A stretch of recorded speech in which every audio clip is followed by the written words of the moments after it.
Hi, I'm Chet Marchwinski, Communications Director at the nonprofit Lean Enterprise Institute. And today my guest is Dr. Lisa Yerian. She is the Medical Director of Continuous Improvement and gastrointestinal and hepatobiliary pathologist at the Cleveland Clinic, where she leads a team of continuous improvement professionals engaged in building a culture of continuous improvement across the clinic's health system. Under her leadership, the improvement team developed, tested, and refined the Cleveland Clinic improvement model, which is now used not only at the clinic but elsewhere.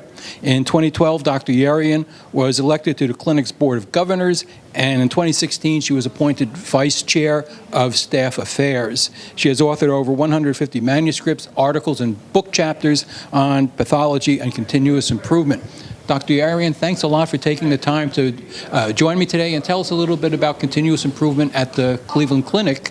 I wanted to start with the fact that you began a formal continuous improvement department in 2006, had a lot of success with improving patient experiences, quality, and costs, but something was missing. What was that? Yeah, so about seven years after we started that program, we began to realize that although we were seeing results coming out of this work, there were some real limitations that we needed to address.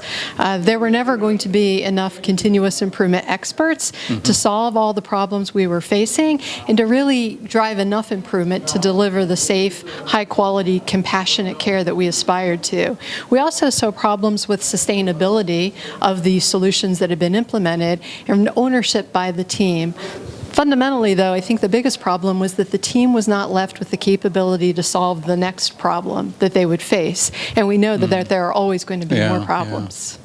Yeah. Okay. So how did you go about the team was able to create these islands of improvement, very successful across the hospital. So how did you go about spreading involvement and connecting these islands? Yeah, that's a good question. So most of the connections actually happened organically. When over time we had enough teams that were engaged in it, it was inevitable that eventually these teams would connect to each other through their own work or their improvement activities. I think one thing that we did early on that really fostered connectedness and collaboration was that we were very standardized in our approach. We used standard terminology, we used standard tools, so that when somebody in one model area met another person, they were speaking the same language and could begin to connect very quickly. That's a good point, and it brings me to the next question. You used a model line approach in this deployment. Tell viewers something. What is a model line and how did it work? So the initial model line, or we called it model area, was really a model for building the culture that we were seeking at the Cleveland Clinic. And we called that a model area because we very much intended to use it as a place to learn, do experiments, get feedback, and then really showcase what the culture looked like and felt like to other people in the organization. So it was a little bit different from a traditional model line that some people implement. Our first one was in finance, and we were able to bring people to see and experience the culture, and many leaders from around the Cleveland Clinic were willing to come visit the area, and I think we're very excited, not just by the results, but by the level of enthusiasm in the caregivers, and it was really that model that made them ask for more, and every time we went to work in a new area, we continued to use the terminology model area, because that's what we had called the very first one. What were some of the results in finance and elsewhere that you got? Yeah, so it's a good question. Since 2014, the work that my team has been involved in has generated $214 million worth of impact. Wow. So there's a lot of waste that's been eliminated, a lot of capacity that's opened up to enable us to really serve more patients, which is what we're all about. We've also seen some major improvements in quality and patient safety. A couple of my favorites are in the hemodialysis laboratory. In that area, the team identified a problem of patients having cardiac arrests while they're in the unit undergoing dialysis. The team filled out a Kaizen card, did a root cause analysis, and put into place a standard that reduced the number of cardiac arrests by 83%, which is pretty dramatic. And if you think about it, a cardiac arrest isn't just bad for the patients. That's a terrible thing to happen for the caregiver. So you can see how the benefits of this work really are better for patients, but also better for caregivers and overall overall much better for the organization. So everybody, with the caregivers, the patients, the bottom line, everything. That's It's great. a win-win-win, Yeah. and we try to make sure that happens in all of our work. Now, the clinic is a big organization. There's people watching from big organizations in healthcare and elsewhere. So I'm wondering, how did you tackle the challenge of spreading this through a big organization? I'd say we're still tackling it. We have 66,000 caregivers across the United States, mostly in Ohio, Florida, Canada, Las Vegas, Abu Dhabi, and even now in London.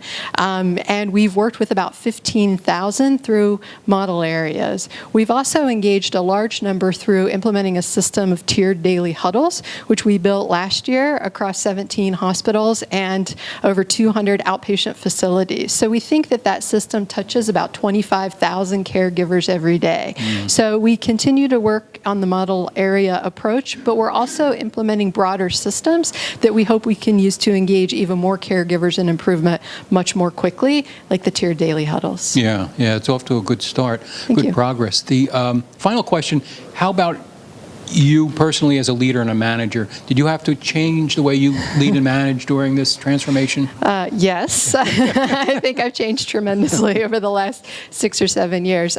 Probably one of the most basic things was to develop my own problem-solving capabilities. I learned a lot by working with teams, by seeing how teams were working, and I learned a tremendous amount from my own continuous improvement team.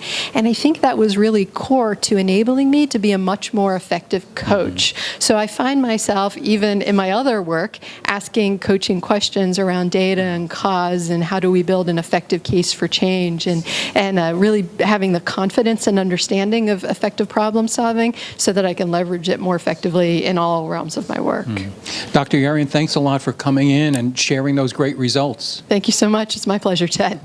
And thank you for watching. If you want to learn more about the Cleveland Clinic Improvement Model, there's a great graphic at clevelandclinic.org/improve, and also at lean.org. Click on Knowledge Center and then Case Studies.